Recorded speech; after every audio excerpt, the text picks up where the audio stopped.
Welcome back everyone. Finally got back to doing another batch. I made a batch of Cooper's Lager a few weeks ago, nothing too interesting, didn't bother filming it because I just wanted a session beer to drink in summertime.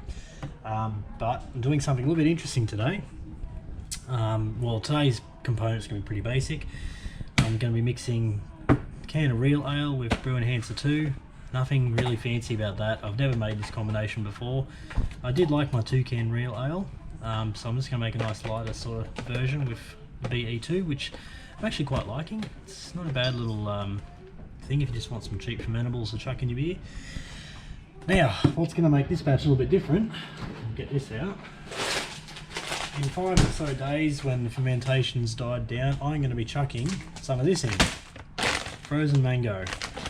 Not this one, this is an old bag from I don't know how long ago that my wife uses for smoothies, but you get the idea. I'll be buying a bag of frozen mango. This is a kilogram. I probably won't go a full kilogram. I'm imagining I'm going to do 400 grams.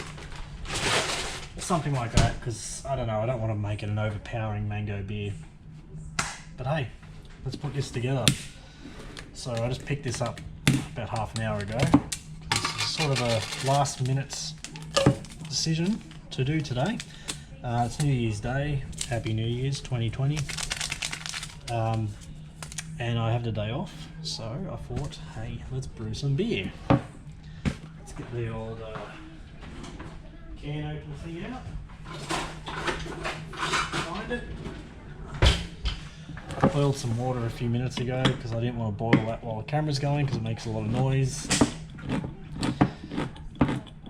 And I'm probably going to use some of that to mix the BE2 in to the base. Just open you up like that. Let's get the BE2. Let's get some of that in there. Now, last few batches I made a very similar mistake. I put the dry ingredients in and then I've been mixing in the extract on top of that, then putting water in. Now, it works, nothing wrong with it, but it's a very thick mix to sort of get it all, you know, mixed up and dissolved, whatever the word you want to use. So today I'm going to just use a little bit of the water before I put the extract in. Everything's sterilised as usual when brewing beer. Always sterilise, but I'm not going to harp on about that because you know how to do it, you know what to do. And honestly, some people go overboard with sterilisation. My opinion is that we've been brewing beer for thousands of years and probably a lot of accidental sours in history. Now it's a craft beer. Actually, I'll get onto that in a second. Regarding the sterilisation, I've been having a bit of thoughts myself about the mango pieces I'm going to chuck into this batch. Now, the reason I'm doing this batch, firstly, is because I find a lot of forum posts online about people wanting to make mango beers or just putting fruit in general into a batch of beer as like a dry hop addition. So dry hopping fruit. And I think it's a great idea and it's something I've had on my radar for quite some time, but I just never really got around to doing it. I've been a little bit too scared to do it, to be honest. So, problem is, I see a lot of forum posts online, but very few actual feedback results. Like very few results where someone comes back and says, yeah, I did this, this is what the outcome was. A lot of people warning against it, but they don't sound like they've ever done it themselves. A few people saying go for it, but I didn't see many actual replies for this is what I did and this is how it turned out. So, I'm going to do it and I'm going to film it and I'm going to film a taste testing, which I don't really get around to doing these days, but I will for this batch because this is actually something that's interesting. And I will let you know how it tastes because if you've ever thought about adding fruit additions to beer, I will let you know all about how this one turns out. Back to sterilisation. Now, there's a bit of a school of thought where you should be sterilising your fruit before you chuck it into the beer, and it makes a lot of sense, and I'm still kind of debating that myself. What I'll be doing is chucking the fruit in one of these, which I picked up at a $2 store. People use those Hessian bags, whatever you call it, I can't figure the name, muslin sacks. I don't have one of them, so I'll just be using that. I'll be sterilising that obviously.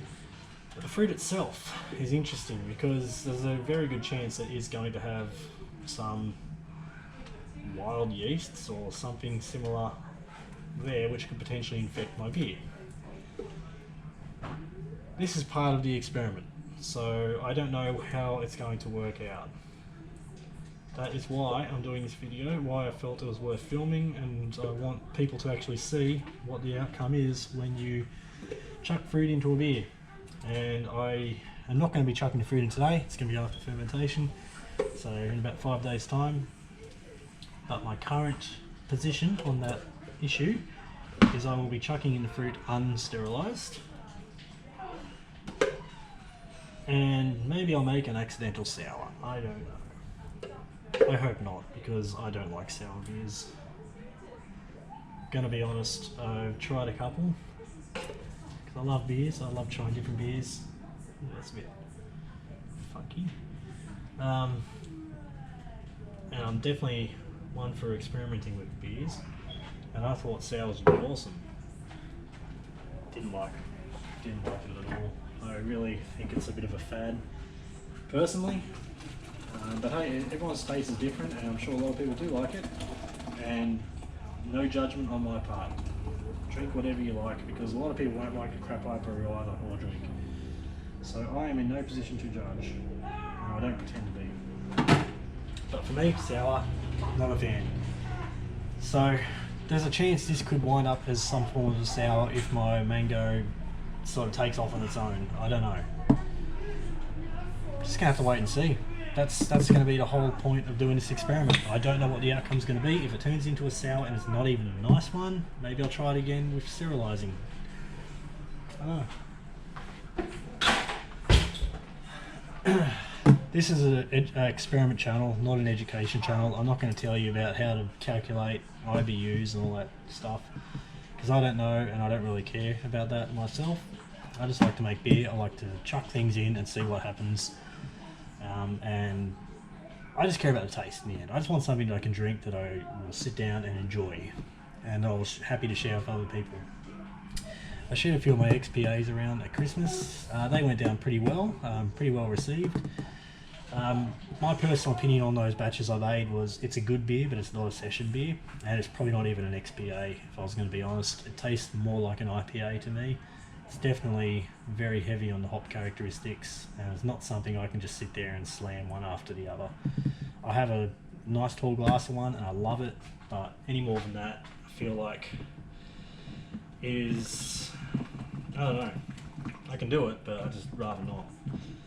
Now a Cooper's Lager on the other hand may not be the best tasting beer in the world, but I can just drink them one after the other on a hot day and they go down well. Your tastes adapt to what you're drinking, and you don't need to be drinking, you know, Baltar XPA to be having a good experience with beer. I mean, there's a reason that VB and Tooheys New and Carlton Draft and those sort of beers sell well, because people drink them. And they hit the spot sometimes, and I'll admit I love a good. If I go to a pub, for example, I'll get something like that on tap. I won't get a fancy beer usually. I'd rather drink something that's nice and simple.